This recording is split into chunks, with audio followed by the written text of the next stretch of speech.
Le quantique, c'est la nouvelle ère. On est aux premiers états d'une nouvelle lancée technologique. Puis là, ça paraît vraiment prétentieux. Puis ça l'est, puis on est correct avec ça. Mais là, on est en train d'utiliser les principes fondamentaux de la nature pour bâtir des technologies. On ne peut pas aller plus loin avec ça. Tu sais, le digital, c'était pas les principes fondamentaux de la nature, c'était juste des principes super intelligents, puis on a été super bons à faire ça. Puis les ingénieurs ont fait une job de malade à bâtir des machines.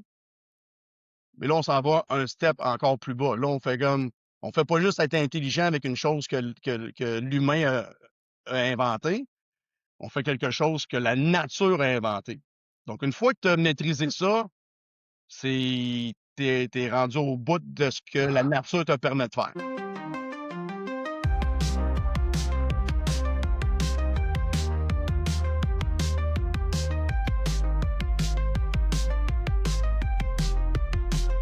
Bienvenue au podcast Intersection, le rendez-vous des passionnés de technologie et de leur impact sur la société d'aujourd'hui et de demain.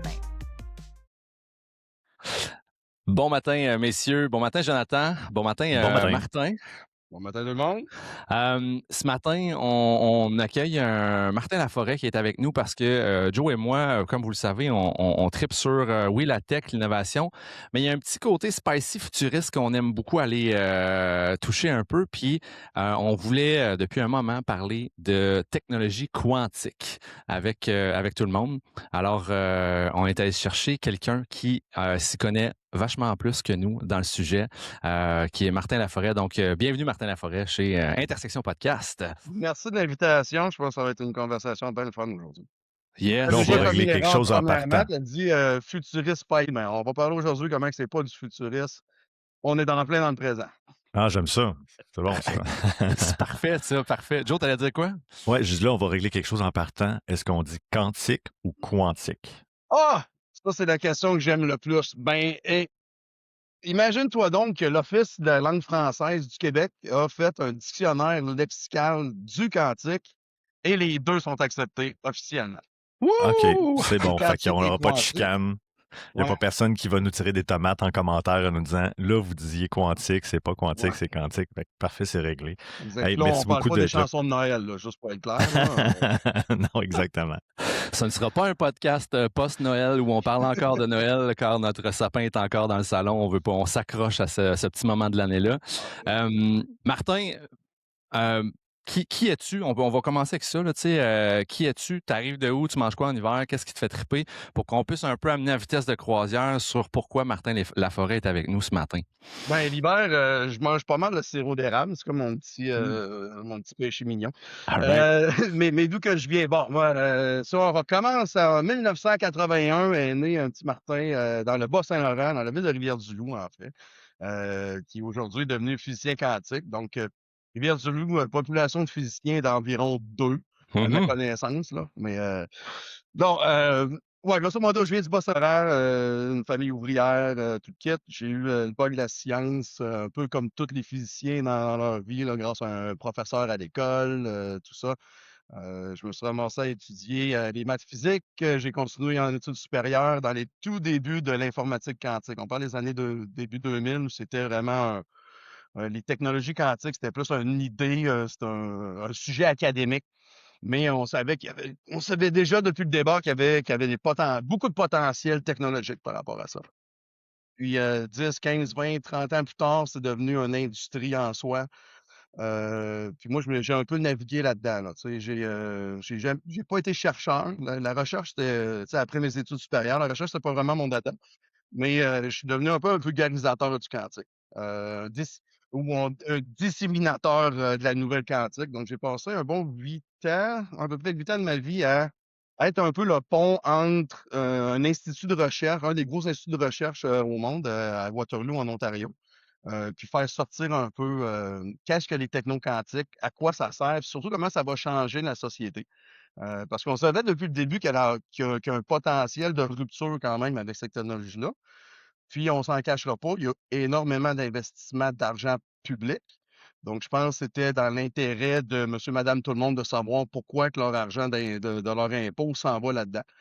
Donc, j'ai fait ça pendant un bout de temps. Puis quand ça a commencé à devenir de plus en plus un sujet de technologie au-dessus de la science, ben là, j'ai commencé aussi à bifurquer vers là. Puis 3 ans dans une petite start-up à Waterloo en cybersécurité quantique. Un jour, le téléphone a sonné, puis on dit Martin, c'est le temps de revenir au Québec. On a besoin d'un expert en quantique pour être partenaire dans un fonds d'investissement en techno-quantique. Et voilà, depuis 4 ans et demi, j'ai mis les enfants, blonde dans l'auto, les 6 poules, le chien, puis on est revenu au Québec. Let's go, let's go. OK, super. Merci. Ça nous place, nous, puis l'auditoire, sur quitter ton parcours. Puis peut-être je commencerai avec la question la plus de base, hormis quantique ou quantique, là, comment on le dit, mais comment expliquerais-tu ce qu'est la technologie quantique à monsieur, madame, tout le monde? C'est Ben, quoi cette affaire-là? ben ça c'est bien facile. Parce que tu prends l'équation de Schrödinger, tu la diagonalises, tu sors tes matrices hermitiennes, puis ça te donne tes observables. 4 exponentielles, ça te donne une unitaire, puis ça, c'est ton driver de. On est à la bonne place? Et là, mon café est pas assez pris, là. Je vais m'en reverser une petite tasse, là. Ouais. Non, je dis ça souvent un peu à la blague parce que, tu sais, on associe souvent la physique quantique, les technologies quantiques comme étant cette espèce de science incompréhensible.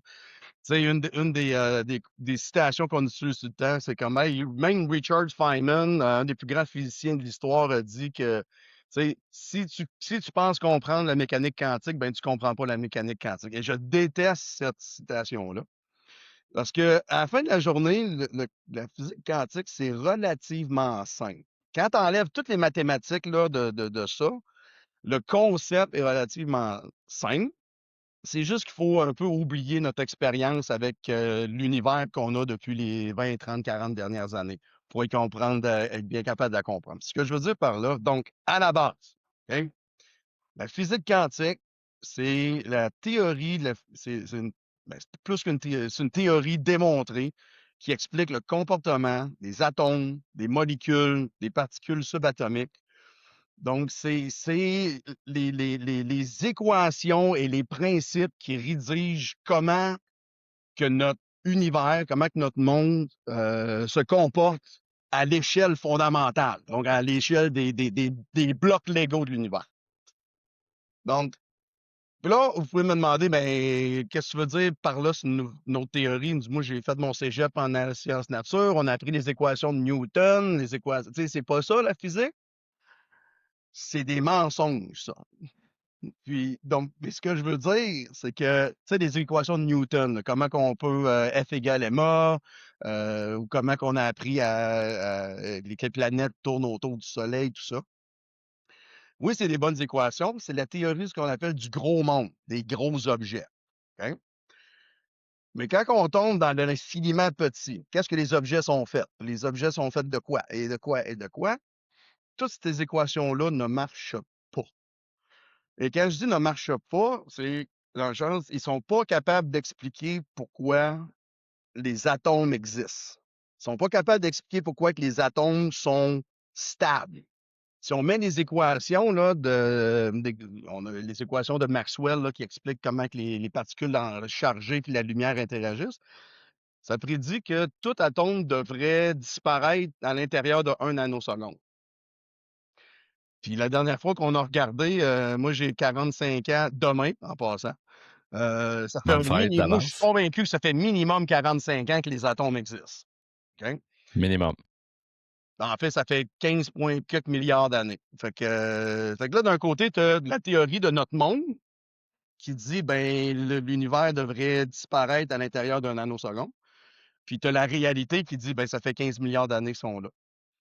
Donc, d'où vient la mécanique quantique? C'est une nouvelle théorie, ben nouvelle plus vraiment, là, ça fait à peu près 100 ans qu'elle existe. Que certains, je dirais des crackpots de la physique de ce temps-là, tu sais, on parle des Schrödinger, Heisenberg, Einstein, Dirac, des noms qui deviennent Feynman, des noms qui deviennent de plus en plus connus, qui sont comme repartis à la base. On va oublier là, toutes les mathématiques, toute la physique d'avant, puis on va essayer d'expliquer ce qui se passe. Puis, la raison, je pense, pourquoi on dit que le quantique, c'est bizarre, c'est que en étant capable d'expliquer les phénomènes qu'on voyait dans les laboratoires, qu'on n'était pas capable d'expliquer avant, ben, tu sais, on développe une nouvelle théorie, puis la méthode scientifique dit, ben, quand tu as une théorie qui explique qu'est-ce que tu es capable de voir, faut que tu sois capable de prédire des choses. Puis les prédictions de la mécanique quantique font pas, pas souvent du sens. Sont bizarres. Tu sais, ça prédit des choses comme ben, qu'une particule peut agir comme s'il était à plusieurs places en même temps. Ou ça peut prédire des trucs comme une particule peut passer au travers des murs, tu sais, l'effet tunnel. Ça peut prédire des choses comme des particules peuvent tellement être interreliées qu'ils peuvent s'influencer une à l'autre, peu importe la distance tu sais, ils peuvent être aux deux bouts de l'univers et sont capables de s'influencer encore. Donc, tu sais, quand je disais tantôt, là, en passant, je viens de vous dire c'est quoi la mécanique quantique. Oh, oui, ouais, Point. ouais. Mais quand je disais tantôt, il faut un peu oublier notre expérience de la vie de tous les jours, c'est ça que je voulais dire. C'est que quand on essaye de relier, moi, je vis comme ça dans ce monde-là, et là, tu es en train de me dire que les particules comme les électrons, les atomes vivent comme ça, il n'y a pas de connexion entre les deux. Notre intuition ne fait aucun sens. C'est super funky, là. Tu sais, je veux dire, on n'est pas habitué à penser notre cerveau n'est pas guéri sur ce genre de chaîne de pensée-là, là, Exact. du quantique, là, pas en tout, là. Parce que notre cerveau, il est guéri tu sais, notre cerveau s'habitue à nos expériences de la vie. Tu sais, on conduit toute une auto, une bicyclette, on sait quand on pèse sur le frein, on s'attend à ce que ça l'arrête. Mais nous, on vit pas avec les effets quantiques. On les voit pas à notre échelle. Donc, on n'a pas cette intuition-là.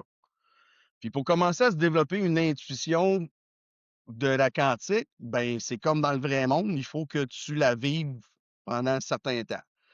Donc, tu sais, nous, les physiciens, que ça fait 10, 15, 20, 30 ans qu'on travaille avec ça, qu'on fait des manipulations en laboratoire, ça devient un peu beaucoup plus intuitif. Mais pour monsieur, madame, tout le monde, se faire dire, oui, oui, j'ai un électron qui est dans deux boîtes en même temps, c'est comme, ben oui, c'est ça. Tu sais, mais je peux aller dans le laboratoire, faire des manipulations encore et encore et encore et encore. Puis, cette théorie-là se démontre. Encore aujourd'hui, la théorie de la mécanique quantique, c'est une des théories les plus étudiées et les plus testées de l'histoire. Puis jusqu'à date, on n'a pas trouvé aucune place où ça ne file pas. OK, ce que tu veux dire, c'est que tout ce qu'on étudie depuis des années, puis tu dis que c'est le field qui est un des champs d'expertise les plus étudiés.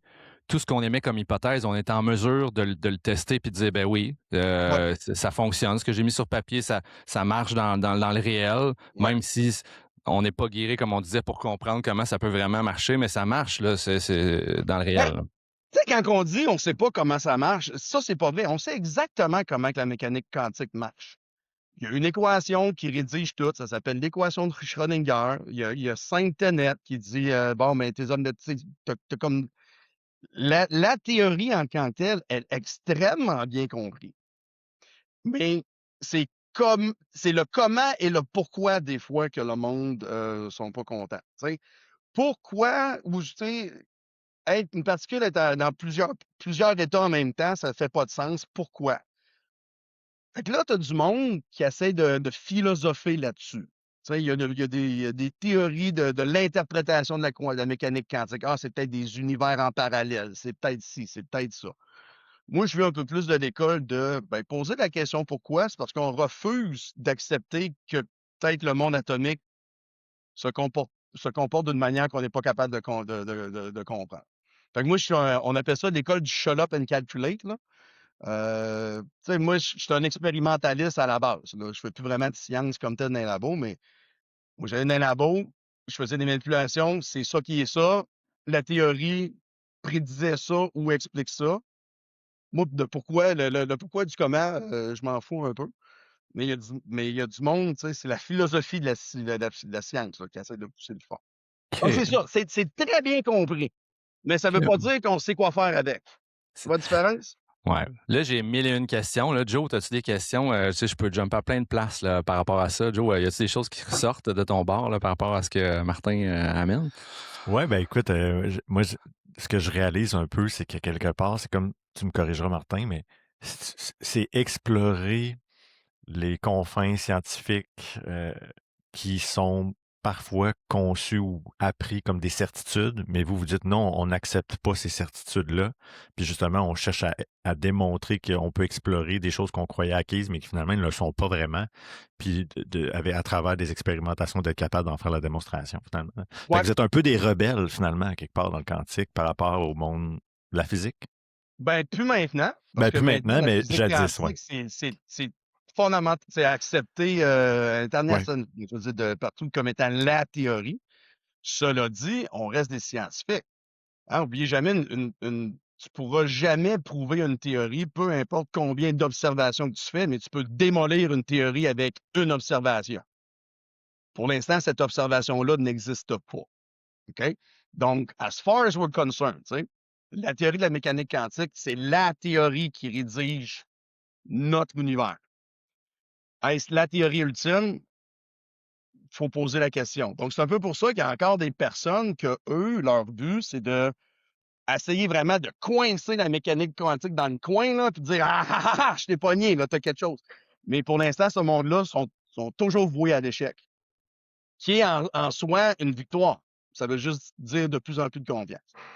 Mais là, je pense que le point aujourd'hui de ce podcast-ci, c'est que, ben, à quoi que c'est que ça sert, cette affaire-là? C'est mon prochain segway, là. Fait que là, tu sais, là, c'est comme, tu sais, théorie de, tu sais, la pomme qui descend, qui tombe de l'arbre, puis la gravité, tout ça. Tu sais, le monde dans le commun des mortels, ils vivent avec les Ouais, concepts palpables, mais pas, ils n'ont pas le face dans un livre physique puis avec des calculs, là, tu sais.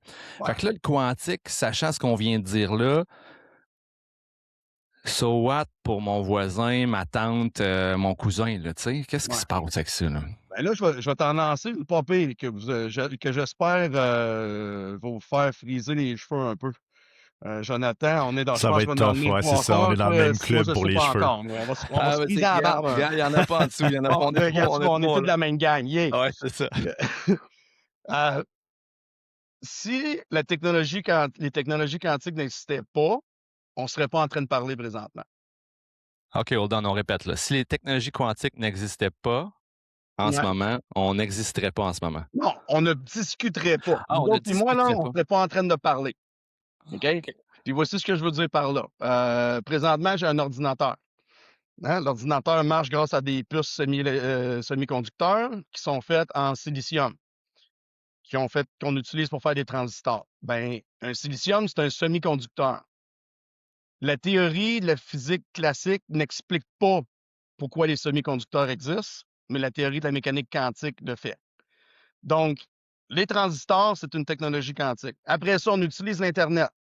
L'Internet, c'est bon, nous autres, on voit ça comme du HTTP, tout ça, mais à la base, c'est de la fibre optique et des petits poses de lumière. Comment qu'on fait la lumière?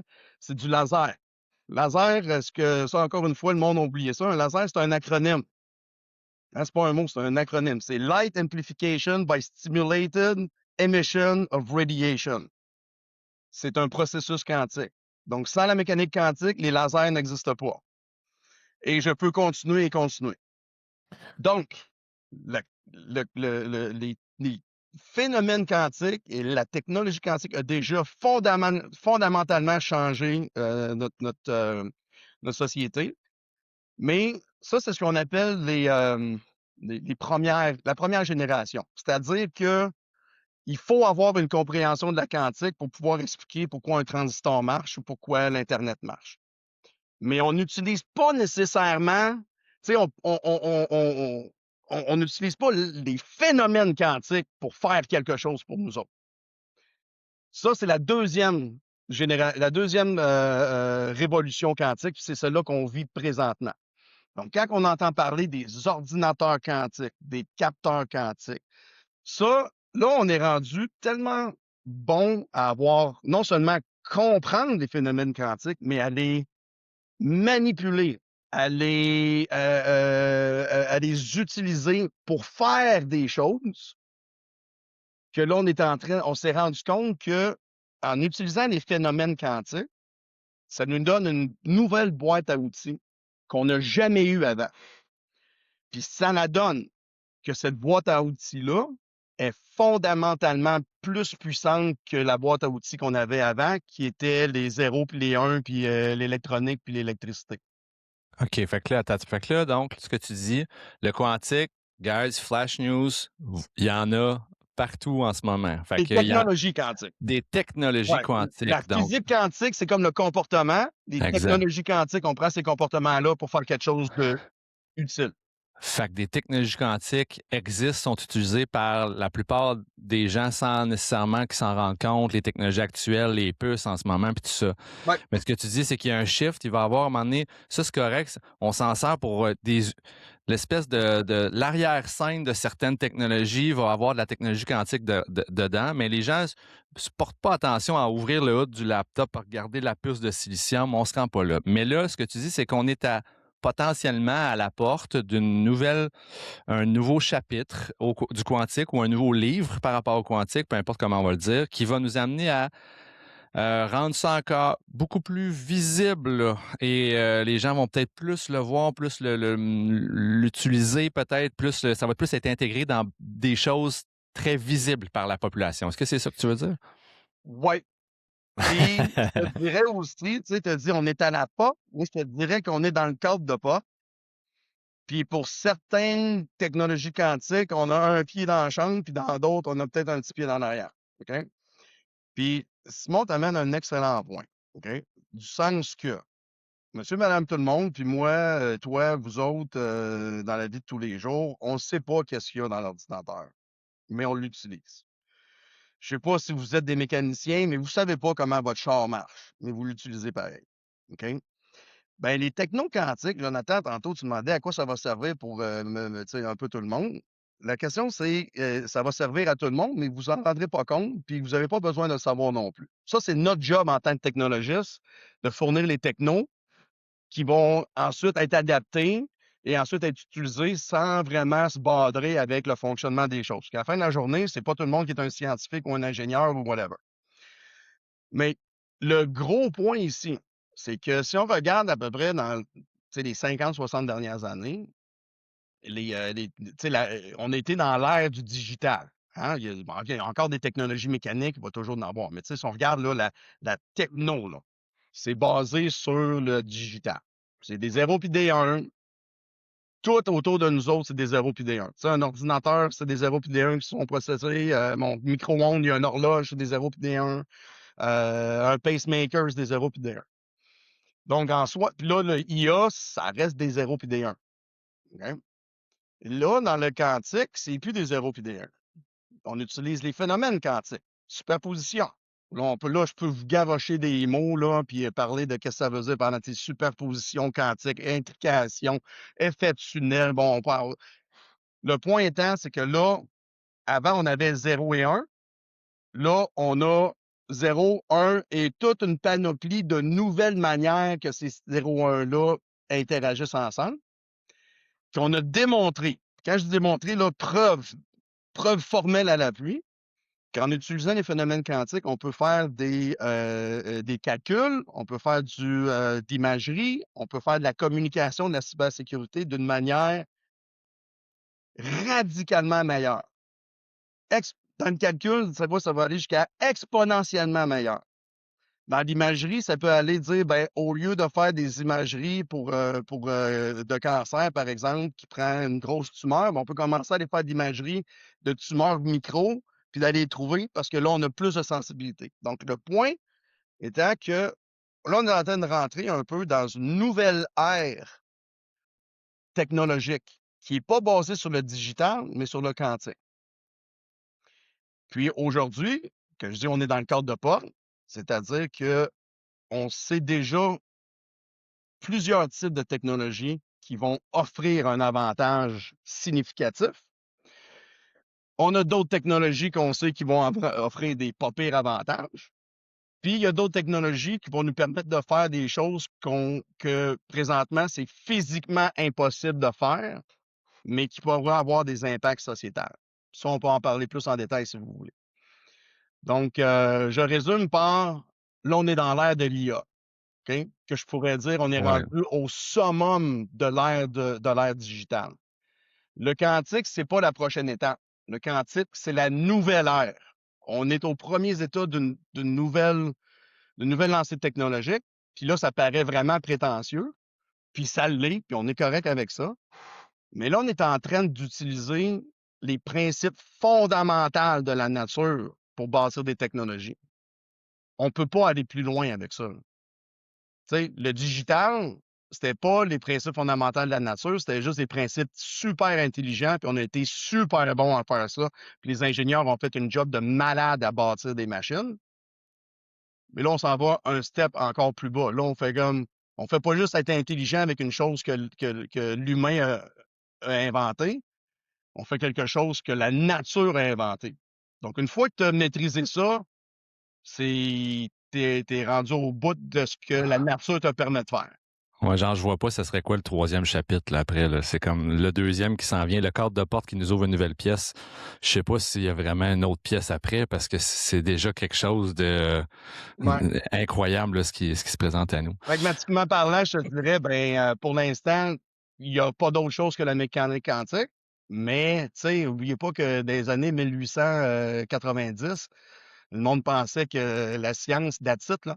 On avait tout compris, puis regardez ce qui est arrivé. Donc, le petit scientifique en moi expert que maintenant, dans 100 ans, 200 ans, on se rend compte qu'il y a encore bien plus que ça. Mais pour l'instant, c'est ça. C'est fascinant, c'est fascinant. OK. Fait Fait qu'on est. Puis souvent, on se raccroche, moi puis Joe, là, ça, chaque semaine, on s'envoie des news qu'on voit passer, puis tout ça. Puis peut-être je t'amène aussi dans. Il y a un certain. Tu disais tantôt, il y a des écoles de pensée dans le quantique, mais toi, tu es comme ce que j'en ai bien compris, puis nos auditeurs aussi, c'est que tu es dans l'école que, guys, tu sais, ça marche sur papier, on fonce là-dedans, tu sais, on tient quelque chose. Puis il y en a qui veulent vraiment démontrer que c'est wrong, puis qu'ils essayent de. Pas wrong, mais qu'ils essayent de voir, tu sais, réfuter les hypothèses que l'école de pensée a. Mais on voit beaucoup de choses passer dans les news sur des grosses compagnies qui mettent du cash à fond la caisse sur. Tu sais, c'est pas juste 10 scientifiques dans un sous-sol à Québec là, qui Non. travaillent là-dessus. C'est la planète travaille en direction de ça. Beaucoup de nouvelles en lien avec ça. Je sais que dans la dernière année, on voyait Microsoft qui sortait une puce en lien avec le quantique. Puis là, personne n'avait vu ça arriver. Là, Ouais. j'envoie ça à Joe. Je dis, hey, Microsoft a une puce quantique. Elle était intéressante, cette nouvelle-là. Ça a créé pas mal de polémiques, là. Oui, c'est ça. Ben, qu'est-ce que toi, avec ton œil de spécialisé là-dedans, c'est l'effervescence qui se passe présentement, qu'est-ce que tu vois dans les avancées actuelles qui vaut peut-être la peine d'y prêter oreille, puis il y a des trucs cool qui sortent quand même, là, qui... Regarde, oui, non, de un, tu as raison, OK? Puis je vais juste faire une petite rectification. Tu sais. Ouais. Il y a du monde, je dirais, comme tu as dit comme moi, que tu sais, de comment exactement la science marche, c'est une chose. Moi, ce qui m'intéresse, ce qui m'a toujours intéressé, c'est comment on peut utiliser la mécanique quantique pour faire des choses concrètes. OK? Fait que là, toutes mes. Tu sais, malgré que je sois un scientifique pur, là, mathématiques, physique, j'aime quand même le concret. Là, tu sais, à la fin de semaine, quand je fais pas de la science, je fais de la menuiserie. Tu sais. Mais il y a du monde qui a mentionné comme il essaie de réfuter. C'est pas qu'il essaie de réfuter. On essaie de pousser la compréhension de la mécanique quantique au plus loin. Parce que, tu sais, j'ai dit, on connaît des équations. Mais connaître des équations, ça ne dit pas tout. Ça te donne juste un départ. Donc, ça, c'est la recherche plus fondamentale, académique, et on va toujours en avoir besoin. Je vous rappellerai que malgré que l'informatique a fait 75, elle existe, il y a encore des départements d'informatique et des chercheurs en informatique. On n'a pas encore complètement fouillé tout ce qu'on peut faire avec les bons vieux 0 et les 1. Hein? L'IA, c'est sorti d'université. Donc, ça, la recherche fondamentale, il va falloir toujours qu'elle soit là. On commence juste à gratter la surface de qu'est-ce qu'on peut faire. OK. Mais sur le côté applicatif, donc côté comment qu'on fait des bébelles utiles avec ça, effectivement, là, il y a une industrie quantique qui, je te dirais, depuis à peu près 2015, je dirais, là, il y a des compagnies qui, soit comme IBM, Google, tu sais, qui sont déjà des grosses compagnies qui vont commencer à investir dans le quantique comme un peu un groupe de rebelles dans le coin, allez vous amuser. Mais il y a aussi des compagnies qui sont pure play quantique. Donc, la seule chose qu'ils font, c'est des compagnies, c'est de la techno quantique. Maintenant, qu'est-ce qu'ils font? Qu'est-ce qu'ils développent? Puis pourquoi ça nous intéresse? Euh, je vais te briser ça. Il y a 4 grandes familles de techno quantique. OK? Probablement que les nouvelles que vous envoyez entre toi et Jonathan, c'est sur des nouvelles sur l'informatique quantique, hein, l'ordinateur quantique.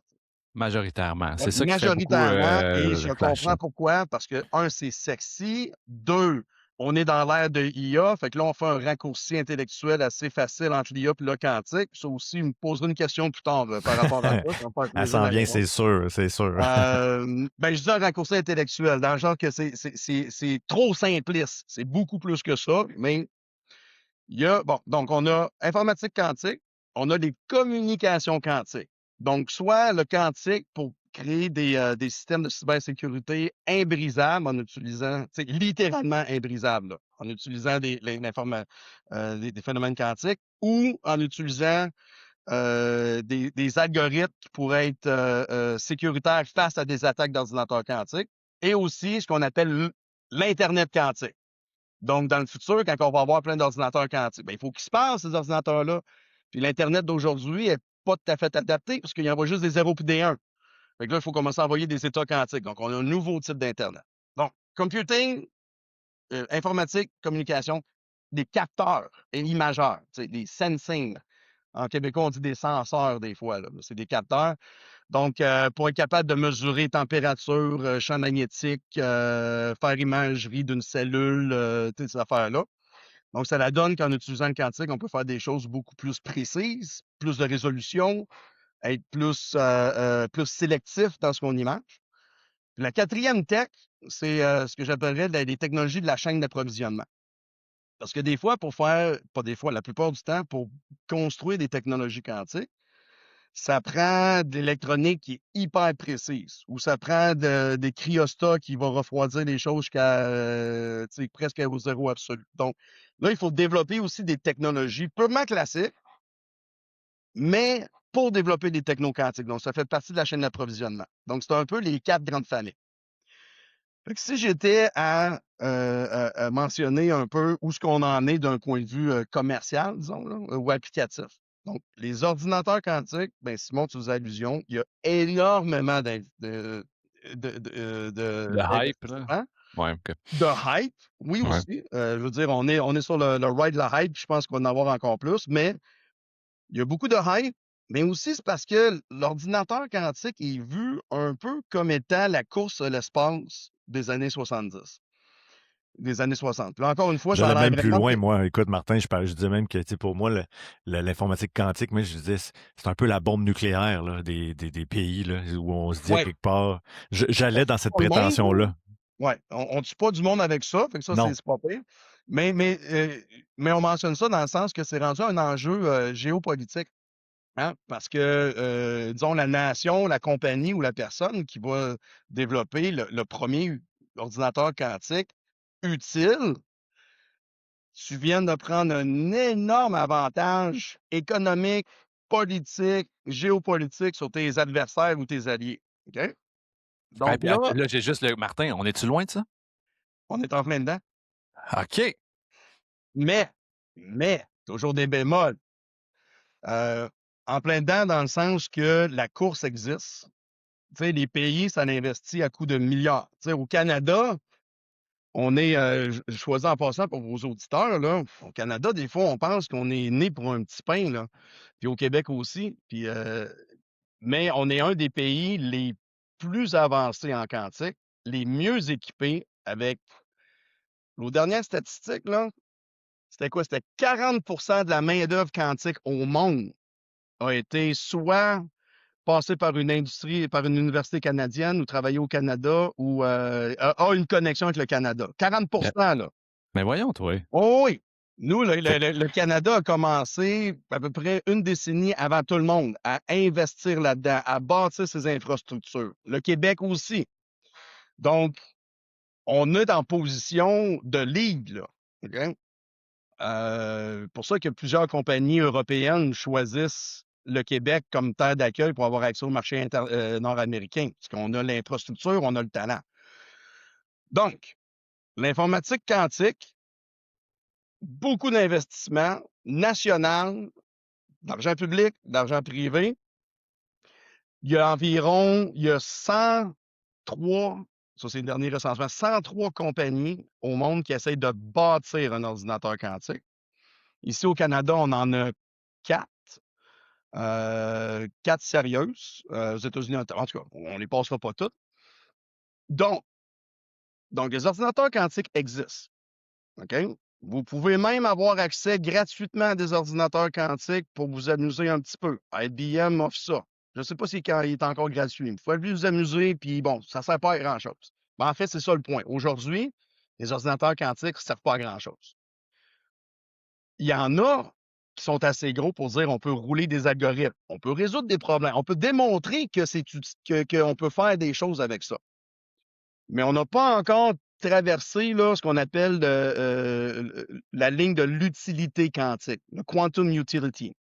Donc, on n'a pas traversé la ligne où on peut faire quelque chose avec un ordinateur quantique qu'on ne peut pas faire avec les ordinateurs classiques, traditionnels, d'une manière pratique.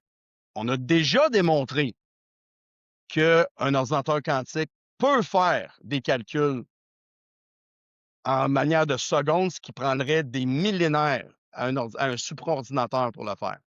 Mais ces calculs-là sont inutiles. C'est purement un exercice académique. On appelle ça la suprématie quantique. Ça, il y a quelques compagnies qui l'ont démontré. Google a été les premiers en 2019. Xanadu à Toronto l'ont montré. Mais c'est complètement inutile. Donc, on est vraiment sur la ligne on n'est plus dans le rêve, on n'est plus dans le futur. Les machines existent, ils marchent, ils ont toutes des défauts, ils ont toutes des qualités. Il y a 5-6 différentes manières de construire des ordinateurs quantiques. Fait que là, on est sur la ligne on a des machines plus puissantes, mais pas encore pratiques. Mais on a aussi la question de qu'est-ce qu'on fait avec ça? Je veux dire, je te donne un ordinateur quantique, là. C'est pas comme si, au lieu de programmer en C++, tu programmes en quantique puis tout est fait, là. C'est un nouveau paradigme totalement. Donc, quand est-ce qu'un ordinateur quantique peut aider? Je vous dis tout de suite, c'est pas dans tout. C'est pas la boîte magique qui est plus forte. Puis aussi, faut pas penser à l'ordinateur quantique comme étant, un GPU versus un CPU, là. C'est un QPU. C'est un nouveau paradigme. OK? Encore une fois, c'est plus des 0 puis des 1. Donc, ça veut dire que si tu prends un jeu de données ou tu prends une simulation, quelque chose que tu veux rouler sur des ordinateurs, s'il faut que tu sois. Tu peux pas lever un matin et dire je vais faire sur un ordinateur quantique. Donc, on n'a pas encore exploré complètement l'utilité de l'ordinateur quantique. On en connaît des problèmes où c'est utile. On connaît des problèmes où c'est pas utile. Mais on a une vaste majorité on ne sait pas encore. Donc, pourquoi il faut travailler à l'utiliser? C'est la beauté de toutes les inventions humaines depuis le début de l'humanité. Au début, il y a quelqu'un qui t'arrive avec quelque chose, puis là, tu fais comment, qu'est-ce que je fais avec ça? Là? Puis au début, tu as une première utilisation qui est peut-être pas super, mais au fil des décennies, des centuries aussi, là, cette invention-là peut devenir quelque chose qui est utilisé à beaucoup plus d'endroits qu'initialement. Fait que on n'a pas nécessairement de boule de cristal sur tout où est-ce que ça va super bien fonctionner, mais on tient quelque chose, là. C'est irréfutable, c'est ce que je comprends. Oui. Puis ça me permet de passer un message que, bien que moi, je travaille pour un fonds d'investissement. Je travaille pas, c'est mon fonds d'investissement avec ma partenaire Chloé Archambault, qui est basée à Montréal, puis Justin Goulet. Je veux dire, on travaille pour un fonds d'investissement. Nous autres, notre but, c'est d'investir dans des compagnies, faire des exits, puis ramener de l'argent. C'est pas mon argent que j'investis, c'est l'argent des investisseurs. Donc, nous, il faut être vraiment dans le concret. Il faut être dans des compagnies qui peuvent créer de la valeur dans les 10 prochaines années. Mais c'est pour ça que je dis toujours, il faut jamais, jamais arrêter la recherche fondamentale. Parce que si on s'était dit, on a construit l'ENIAC là, en 1949, puis that's it, on est capable de faire des petits calculs avec des points décimaux, puis on arrête là. Ben désolé, mais on n'aurait pas l'ordinateur personnel, on n'aurait jamais pensé à l'IA, on n'aurait jamais pensé aux vidéos qu'on est en train de faire là. Donc, ça revient un peu à l'illusion que j'ai faite tantôt, le IA puis le quantique. Aujourd'hui, on voit souvent l'ordinateur quantique dans la lentille de l'IA. Puis ça, c'est énormément réductif, dans le sens que, oui, le quantique peut aider l'IA. L'IA peut faire beaucoup plus sans le quantique. mais si on réduit seulement les technologies quantiques à ce qu'on peut faire avec aujourd'hui, on va jamais découvrir le plein potentiel. Donc, Mais c'est dis-moi, important de... Oui, vas-y, Jonathan. est-ce que justement, c'est peut-être pas un peu parce que c'est l'informatique quantique qui a un peu démocratisé le phénomène, c'est-à-dire qu'il l'a rendu un petit peu plus intéressant d'un point de vue monsieur, madame, tout le monde? C'est peut-être un peu la faute de l'informatique quantique, peut-être? Ben, oui et non. Je veux dire, ouais, on a fait du hype, puis l'informatique quantique, parce que c'est tellement disruptif que ça fait une maudite belle histoire à raconter. On est en train C'est ça. de réinventer. Ça, c'est l'histoire. Mais à la fin de Parce que la moi, quand je journée, pense à l'informatique quantique, dans le fond, ce qui me vient en tête là, tout de suite, c'est de la puissance. Tu sais. ouais, Actuellement, là, quand on pense à ça, puis à chaque fois que moi je lis quelque chose, c'est extrêmement puissant, ça a un ouais. potentiel d'accélérer un paquet de choses, etc. Donc, c'est pour ça que je pense qu'actuellement, en tout cas, évidemment, nous, c'est sûr qu'on est plus dans les techs, mais c'est un peu l'espèce de promesse là, qu'on voit, puis on se dit, oh mon Dieu, ben, tu sais, on va être dans une informatique quantique où finalement, comme tu le disais, des équations qui prennent des années et des années avec, dans le fond, finalement, des super ordinateurs, peut prendre une fraction de seconde. Donc, tu sais, ça, c'est sûr que comment dire, ça alimente l'imaginaire. Là. Ça alimente l'imaginaire, puis aussi, c'est parce qu'on a une connexion directe avec ça. Hein. On sait que c'est quoi la puissance. Là, on parle toujours de IA. Mais le point que je fais, c'est oui, ça peut potentiellement aider là, mais sa vraie puissance est encore à être découverte. Donc, faut pas juste parler de l'ordinateur quantique, de comment il peut nous aider avec nos problèmes aujourd'hui. Il faut aussi garder en tête de parce que c'est un nouveau paradigme, ça peut aussi nous aider avec des problèmes qu'on n'a pas encore ou qu'on n'a pas encore développés. Juste comme quand je mentionnais l'ENIAC en 1949, on ne pensait pas nécessairement encore à avoir des réseaux de neurones, tu sais. Mais si on avait arrêté, si on s'était juste concentré sur résoudre les problèmes qu'on a en 1949, puis on n'avait pas rêvé un peu, puis peut-être que c'est comme ça que c'est arrivé, là, on n'aurait pas eu le plein potentiel de l'informatique quantique. Donc, de ton point, oui, l'informatique quantique nous aide à faire sortir le message. Il y a énormément d'investissements de grosses compagnies, de firmes privées, de gouvernements. Tu sais, tu prends les grands analystes de ce monde, là, ils prédisent qu'en dans 2035, 2040, ça va être un marché d'à peu près 1 trilliard de dollars. Les analyses varient entre 10 milliards et 1 trilliard. On s'entend qu'on est dans le hand wavy, là. Mais tu sais, il va y avoir des gros impacts. Ça, c'est l'informatique. Après ça, on peut parler de cybersécurité, là. Hein, parce que une des choses aussi, quand on parle de puissance de calcul, oublions jamais que toute notre cybersécurité est basée sur le fait que nos ordinateurs classiques sont incapables de résoudre certains problèmes mathématiques. C'est comme ça qu'on peut sécuriser Ouais. les données.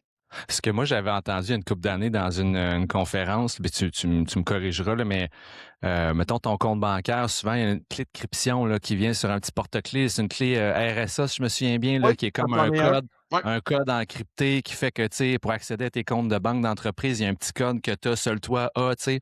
La phrase que moi j'avais entendue, c'est que le quantique débarque d'un matin selon les théories, puis ça fonctionne. Ça te défait ça, là, ça te crack ça en le temps de le dire. Là, ça Ouais. vient comme un peu shaker les colonnes du temple sur tout ce qui est sécuritaire, tout ce qu'on pense être la cybersécurité actuelle.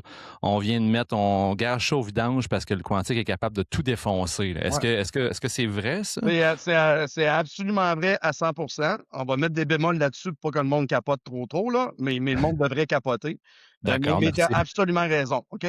Petit cours de cryptographie 101, très, très, très rapide, OK? Ce que tu parlais, là, une clé RSA, c'est ce qu'on appelle des clés publiques, OK? Ça, c'est une beauté du génie des mathématiques qui fait que il y a certains problèmes mathématiques que tu peux faire d'un côté puis pas de l'autre côté. OK? C'est comme passe à faire un gâteau. Là. Tu peux prendre les ingrédients, faire un gâteau, mais je te donne un gâteau, tu peux pas défaire ça en ingrédients. Hein, on dirait que j'ai fait ça une fois de temps en temps. J'ai compris ce point-là une couple de fois. C'est un excellent exemple. Ouais, Donc, merci. bien aujourd'hui, tu as mentionné de RSA. Fait que parlons exactement de RSA, comment ça marche. RSA, là, c'est un algorithme à clé publique. C'est-à-dire que toi, là, ou ton ordinateur a pris deux gros nombres premiers, ils les ont multipliés ensemble. Ça, c'est annoncé au monde. OK? Fait que tout le monde a la multiplication des deux chiffres. Fait que là, moi, j'ai ta clé publique, je peux prendre le message, l'encrypter, je te l'envoyer. La seule manière de décrypter ce message-là, c'est d'avoir les 2 nombres premiers. OK? Fait que là, tu peux dire, ben, c'est facile, la multiplication est faite. Fait que j'ai juste à prendre la multiplication, puis d'aller trouver c'est quoi les 2 facteurs. Tu sais, si le nombre c'est 15, 3 puis 5, 21, 7 puis 3 et ainsi de suite. Ben ça, c'est un problème impossible à résoudre. OK? RSA aujourd'hui prend des chiffres d'environ 2048 bits. Si tu veux factoriser des chiffres de 2048 bits en ces nombres premiers, ça prendrait le meilleur ordinateur sur la planète environ 1 milliard d'années. That is huge. C'est gros, là. OK? C'est possible de le faire, mais on s'entend que c'est impossible. Puis l'ordinateur quantique, ça prendrait, ben, selon nos prévisions, à peu près 1 semaine. Donc, moi, en 1 semaine de calcul, je peux avoir ta clé privée, puis je prétends Simon.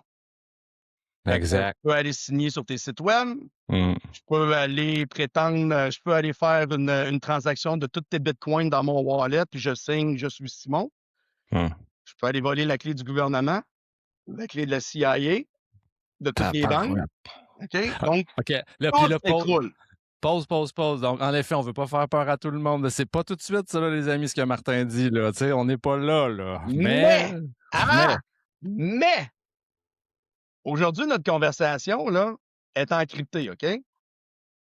Puis, c'est garanti qu'il y a du monde qui sont en train d'enregistrer le flux de photons.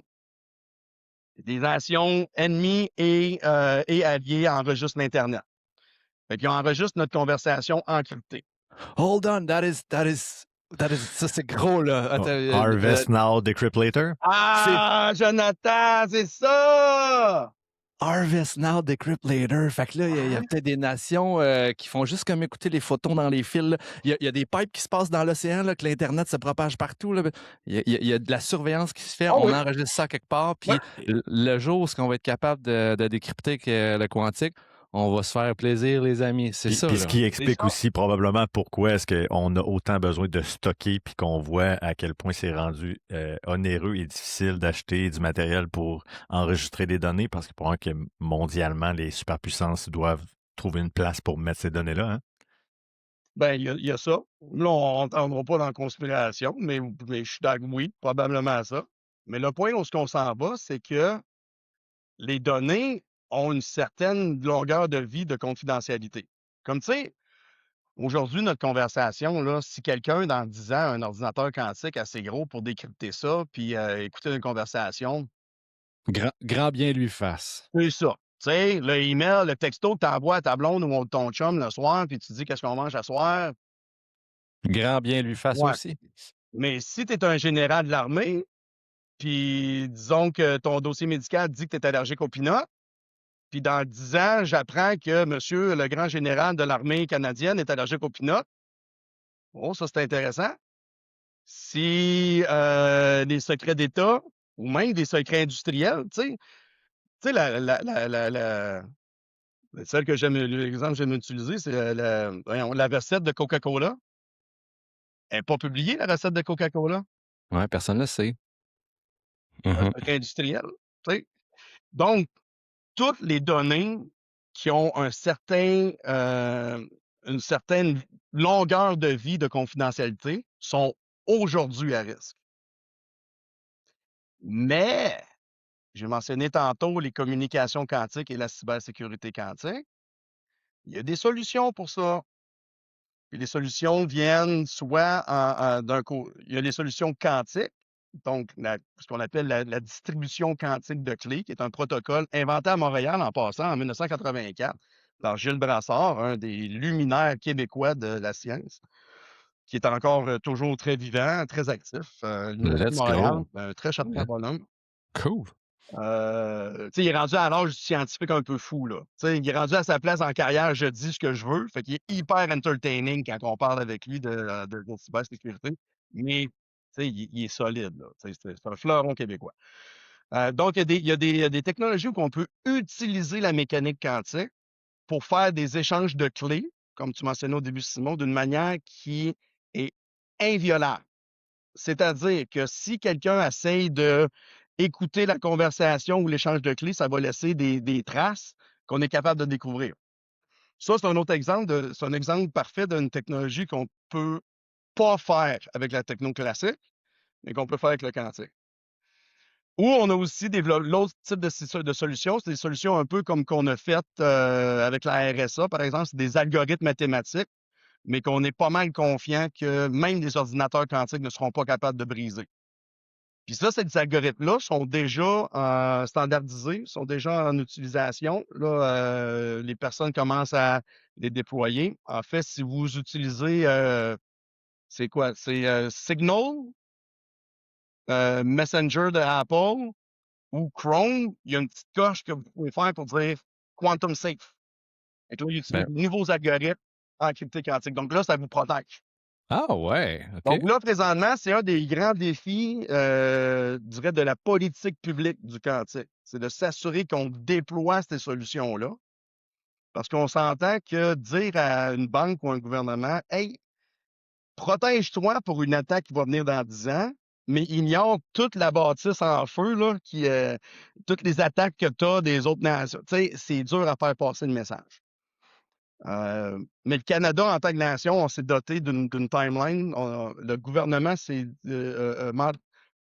a sorti la timeline qu'il faut faire la transition aux nouvelles agricultures par 2035. On est un des 4 pays au monde qui a fait ce statement-là pour dire arrêtons de niaiser, il faut le faire parce que sinon, un jour, on va se réveiller et on va être dans la merde. Hey, ça, moi, j'étais pas au fait de ça, là, puis je suis pas sûr que ça a fait les plus gros headlines, Non. là, quand même. C'est Ouais. gros, là. Oui, c'est gros, effectivement. Nous, ça faisait longtemps qu'on faisait pression sur le gouvernement de faire un statement fort. Puis cette année, le G7, c'était au Canada. Puis le quantique a pris une grande place au G7. Puis on a fait une demande formelle que ça devienne une des.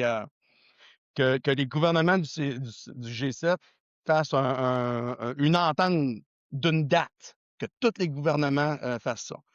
C'est un petit peu trop concret pour le G7. Là. Le G7 aime les grandes idées. Fait qu'ils ont dit qu'il faut qu'on fasse une transition. Mais le Canada, pas longtemps après, ils ont dit 2035, mais c'est passé un petit peu dans le beurre. Mais je ne sais pas pourquoi. Il aurait dû. Je veux dire, dans notre communauté, ça l'a sorti, là, mais pas tant que ça. Fait que tu as raison, Simon. Appelle ton député et dis parlez-nous-en. Let's go. Je vais mettre sur le call direct après le podcast. Parce que, tu sais, un, c'est nécessaire de le faire, puis deux, ça montre le leadership canadien. Je le répète, là, le Canada, c'est pas un petit pays suiveux dans le quantique. Là. On est très, très bien positionné pour. On n'est pas une grande puissance, mais on est extrêmement bien positionné pour être un leader de cette. Je veux dire, on est un leader, on est bien, mais il faut continuer. Il faut rester là. Il Justement, faut prendre un backseat, là. justement, par rapport à ça, Martin, qu'est-ce qui nous permet de faire en sorte qu'on ne se fait pas voler nos cerveaux? Qu'est-ce qu'on peut faire? Tu sais, comment le Québec, comment le Ouais. Canada, faut qu'on se positionne pour pas justement que des gens comme Google, IBM, ces gens-là, ils disent hey, ben, on va aller faire du brain picking parce que c'est là que ça Ouais. se passe. Ben, ils le font déjà. Ils s'essayent. La bonne nouvelle, c'est que des fois, ça marche pas. Mais oui, tu sais, il y a un manque de talent extrême là, parce que ça va plus vite qu'on est capable de former les ingénieurs. Mais la bonne nouvelle, c'est qu'au Canada, comme j'ai mentionné au début, vu qu'on a commencé plus tôt que bien du monde, il y a beaucoup d'universités qui ont des programmes quantiques. On forme des ingénieurs, des maîtrises, des docteurs, mais là, c'est plus juste la question des ingénieurs et des scientifiques. Ça nous prend des techniciens, ça nous prend du monde dans les métiers. Là. C'est rendu plus que juste des scientifiques. OK? Qu'est-ce qu'on peut faire au Canada? C'est se rendre compte Canada peut faire des grandes choses. OK? Canada et Québec peuvent faire des grandes choses. On est déjà des leaders mondiaux dans la recherche en quantique. Mais le Canada et Québec a toujours eu un peu une grosse faiblesse de capitaliser sur la recherche. On n'est pas très bon en commercialisation. Puis moi, je dirais, là, je mets ma casquette d'investisseur. On est un petit peu chicken shit au Canada. Puis ce que je veux dire par là, c'est on est frileux. On ne peut pas prendre trop de risques. Tu sais, c'est rare qu'on voit un entrepreneur ou une entrepreneur québécoise dire moi, je pars une compagnie, puis je veux monter ça en unicorn. Là. Tu sais, je pars une compagnie, puis je veux qu'on soit 1000 dans 2 ans. Ouais, le concept d'ambition Ouais. est pas toujours omniprésent, là. En fait, tu sais, au Canada, Puis là, je veux pas jouer la dichotomie Canada-anglais, Canada-français, mais je vais en faire pareil. J'ai vécu 18 ans au Canada anglais, à Waterloo. On a tout un chip on our shoulder. Là. On est, le manque d'ambition est à peu près à la grandeur. Mais au Québec, on dirait qu'avoir de l'ambition, des fois, c'est mal vu. Un entrepreneur qui vient, qui va dire, ou un entrepreneur qui dit, moi, là, je veux lever une ronde de 50 millions parce que je m'en vais là, puis je vais aller prendre ma place sur l'échiquier mondial. Qu'est-ce qu'on va dire au Québec? Hey, calme-toi, petite fille, là, petit gars, là. Hein? Essaie pas d'en prendre plus que tu es capable d'en faire. T'sais. On a toujours un peu cette réaction-là de pas bien voir l'ambition. Nos entrepreneurs qui sont milliardaires, là, il faut qu'ils se cachent quasiment au Québec, là, parce qu'on pense que c'est tous des crosseurs. T'sais. Oui, il y en a, mais la plupart des entrepreneurs qui ont fait ça, c'est du monde legit qui ont fait ça. Donc, il y a un côté culture. OK? Il y a un côté qu'il faut être au Canada et au Québec, il faudrait avoir plus d'appétit pour le risque. Ça inclut les gouvernements. Donc, nécessairement, ça inclut la population, parce que c'est eux qui vivent, qui votent le gouvernement. Ça inclut les investisseurs privés comme nous autres, de prendre plus de risques. Et aussi, il faut que les moyens des ambitions soient là. C'est encore une industrie jeune. C'est pas une industrie qui peut se faire purement sur du capital privé. Parce que le capital privé, c'est du capital à court moyen terme. Ça prend des investissements à long terme. Ça, c'est la job du gouvernement. Puis je suis pas en train de dire que le gouvernement doit tout payer, là. Mais le gouvernement peut faire énormément sur supporter le développement d'infrastructures qui, sur les années, ça coûte cher au début, mais sur les années, au travers des emplois créés, des impôts payés, des compagnies qui viennent s'installer, génèrent énormément de profits. Oui, ça coûte cher au début, mais c'est sur une période de 10, 15, 20, 30 ans. On peut créer une industrie ici. T'sais. Fait qu'il faut commencer à avoir des fois prendre des risques comme, on va se péter à la gueule des fois, mais c'est ça, prendre des risques. Puis là, je ne mets pas la défense du gouvernement à CAQ ou je monte pas mes affiliations politiques whatsoever. Prenons le bon exemple de Nordvolt. On a-tu tapé sur le gouvernement à force de Nordvolt? Puis je l'ai fait moi aussi. Mais ils ont pris un risque. Ça les a pété dans la face, mais ils se sont asseyés. Le gouvernement aussi, il a pris bien d'autres risques aussi gros sur d'autres compagnies, puis ça a marché. Mais ça, on n'en parle pas. Parlons de Bombardier. Qu'est-ce qu'on dit quand on parle d'un Bombardier? Ah, c'est qu'ils se sont plantés, man! Ben, désolé, Bombardier, ça fait 60 ans que ça existe. Ça a généré des centaines de milliers d'emplois, des milliards de dollars. Ils se sont plantés, mais ils en ont fait en maudit, puis il y a une legacy de ça. Là. Donc, un problème culturel. Puis je sais qu'on ne changera pas demain, mais un peu comme dans le IA et dans la télécom avant, dans l'avionique après, avant ça, on a une super belle opportunité d'être un leader, de créer une belle industrie, une grosse industrie au Canada. Fait que c'est pas le temps de peser sur le gaz. Excuse, c'est le temps de peser sur le gaz, pas sur le frein. C'est ça. OK? Donc ça, c'est le message qu'on envoie toujours au gouvernement. Mais aussi, une des raisons pourquoi, par exemple, on se parle aujourd'hui, puis pourquoi on fait beaucoup de dissémination scientifique, parce que ça prend l'appui des gouvernements, ça prend l'argent des gouvernements pour pouvoir faire sortir l'argent privé, puis ultimement, ben, les gouvernements, c'est la population. Donc, il faut que la population comprenne qu'est-ce qu'on fait. 2, il faut qu'ils soient fiers de ce qu'on fait, puis il faut qu'ils appuient. Fait que la prochaine fois que le gouvernement va annoncer un investissement d'1 milliard de dollars en quantique, le monde va savoir pourquoi, puis ils vont être supporters de tout ça. Donc, d'où pourquoi pas mal tout le monde dans la communauté s'amuse, adore aller dans des podcasts parce que ça nous aide à faire l'acceptation publique. On en a énormément besoin. Vulgariser ça, puis aider à faire sa place là-dedans. Martin, fabuleux, là, tout ça. Là, c'est un masterclass super intéressant. Puis peut-être que je nous leaderais vers une fin en t'amenant peut-être sur une question un peu de closure, qui serait la suivante. Puis ça peut nous ouvrir une grosse porte, là, mais ma question, c'est... On fera un autre épisode. Ouais, ben, j'ai écrit des affaires aussi. En tout cas, on va se reparler ça d'après moi, là, mais ma question est peut-être la suivante, c'est On aime jouer à la boule de cristal, moi puis Jonathan. On aime jouer à notre vision un peu du futur. Oui, on regarde maintenant, mais toi, qu'est-ce que tu entrevois pour les 3, 10 prochaines années? Qu'est-ce que, selon toi, là, avec ton œil d'expert dans ce field-là, tu t'attends qu'il se passe quoi dans les années qui s'en viennent, là? OK. Dans les 10 ben, regarde, en termes de quantum computing, dans les 10 prochaines années, c'est sûr qu'il va y avoir des applications qui vont être avantageuses d'utiliser un ordinateur quantique. Est-ce que ça va être des applications qui vont avoir un impact sociétal comme ce que l'ordinateur quantique peut prévoir? Ça, c'est un peu dur à dire. Puis ce que je veux dire par là, c'est certaines applications comme faire du design de molécules, du design de médecine personnelle, ça, c'est des applications qui prennent des gros ordinateurs quantiques. OK? Puis ça risque de prendre assez de temps à se rendre là. Mais sur des petits ordinateurs quantiques, même ceux qu'on a aujourd'hui, il peut avoir des applications utiles qui sont peut-être pas groundbreaking, mais qui peuvent aider à sauver 15 de calcul ou sauver de l'énergie, par exemple. Ça, c'est une autre application du quantique, c'est faire du calcul à puissance même, moins d'énergie. Ça, c'est une autre possibilité. Donc, dans 10 ans, c'est clair. Je serais prêt à mettre quasiment mon chèque de paye au complet, là, pour dire qu'en 10 ans, l'ordinateur quantique va être utilisé dans le domaine, dans le commercial, dans le gouvernemental, militaire, pour faire des choses pratiques. Dans 10 ans, il faut absolument que la transition vers la cybersécurité résiliente aux attaques quantiques soit faite. Absolument. C'est nécessaire. Ça devrait être fait déjà. Il y a de la politique, il y a de l'argent, tout ça, mais il faut que ça soit fait. Puis je pense que les capteurs quantiques, on n'en a pas parlé beaucoup aujourd'hui, mais les capteurs quantiques qui sont déjà dans le marché. Nous, on investit dans des compagnies qui ont déjà des produits, qui ont déjà des revenus.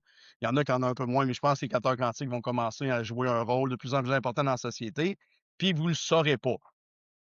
Puis ce que je veux dire par là, ça revient un peu à ce qu'on disait au jour. Quand toi, tu vas à l'hôpital pour prendre un scanner, tu t'en fous que ça ait la dernière. Tu sais, vous avez déjà fait une imagerie à résonance magnétique? Ben, félicitations, tu as eu la tête dans un capteur quantique. Wouhou! C'est juste que là, on peut les pousser encore plus. Tu sais, un CAT scan, c'est. Fait que, tu sais, les capteurs quantiques vont être de plus en plus présents. Vous le saurez pas. C'est juste que on va prendre des meilleures mesures. Le GPS, il va être meilleur. On va être capable d'utiliser des horloges atomiques pour avoir du GPS sans le GPS. Donc ça, c'est dans 10 ans, le quantique ne sera pas encore partout, mais il va commencer à être quand même très présent. Puis si on fait bien notre job d'intégration, vous ne le saurez pas. C'est correct de même. C'est ça la technologie. On l'utilise, puis on ne sait pas comment elle marche. Fantastique. Mais là, omniprésente. Très cool. Joe, un mot de la fin? Écoute, j'en ai pas, je te dirais, j'aurais continué 1 heure encore. Assurément, Martin, je t'annonce que tu as été un de mes invités préférés, tout en respect des autres invités qu'on a eu jusqu'à maintenant. J'ai Merci. appris énormément. Je pense que tu es un excellent vulgarisateur, puis ça sent que tu es passionné aussi du sujet, puis tu comprends l'importance, effectivement, de démocratiser ça, puis de faire en sorte que monsieur, madame, tout le monde comprenne un peu c'est quoi cette bébête-là, parce qu'on en entend parler, mais à quelque part, quand on réussit à un petit peu mieux comprendre à chaque fois, ben, à quelque part, je pense que c'est des gains pour vous, pour votre industrie, pour la science en général. Fait que je trouve ça vraiment super intéressant. Un gros merci, en tout cas. Moi, j'ai vraiment adoré. Puis assurément, si tu as du temps, je pense qu'on va sûrement se reparler. Ben, j'espère. Je vais faire une petite blog en même temps pour nos amis, parce qu'on parlait Ben oui. d'acceptance citoyenne, puis monsieur, madame, tout Ouais. le monde peut l'apprendre. Il y a énormément de bonnes ressources sur le web. Il y a énormément de mauvaises ressources. Peut-être pour vos auditeurs qui sont au Québec, il y a l'Université de Sherbrooke a un groupe de vulgarisation scientifique, puis ils font plein d'activités. Puis ça, c'est un de leurs chandails, là, justement. Vous pouvez aller voir sur YouTube, ça s'appelle les énigmes quantiques. C'est des beaux petits vidéos qui expliquent un peu le fonctionnement des ordinateurs quantiques, mais d'une manière un peu ludique. S'il y a des professeurs de cégep, par exemple, qui nous écoutent, ils font des ateliers dans les écoles, je ne sais pas s'ils font secondaire, mais cégep certainement. Ici à Sherbrooke, il va y avoir des activités grand public. À Montréal aussi, à Québec. Ceux qui sont, vos auditeurs qui sont peut-être en France, la France fait beaucoup d'activités aussi. Donc, ceux que j'espère on a réussi à intéresser aujourd'hui, il y a énormément de bonnes ressources, soit virtuelles ou physiques, pas mal à la grandeur de la planète. Donc, peu importe ce que vous êtes sur la planète, vous pouvez trouver quelque chose pas très loin. Puis, je vous encourage à le faire. Parce que c'est le fun. Super. On aime s'en parler, on aime ça s'amuser avec ça. On est passionnés. Excellent. Ben Martin, it's a wrap. Merci All beaucoup. right. On invite tout le monde, s'il y a des questions, commentaires ou ça suscite des trucs, venez commenter ça dans la plateforme de votre choix, à l'endroit où vous êtes en train de regarder cette capsule vidéo-là. Martin, ce n'est pas un au revoir, c'est un à la prochaine fois. Fait que merci beaucoup, Martin, pour ton temps aujourd'hui. Merci de l'invitation, ça a été le fun. Yes, merci.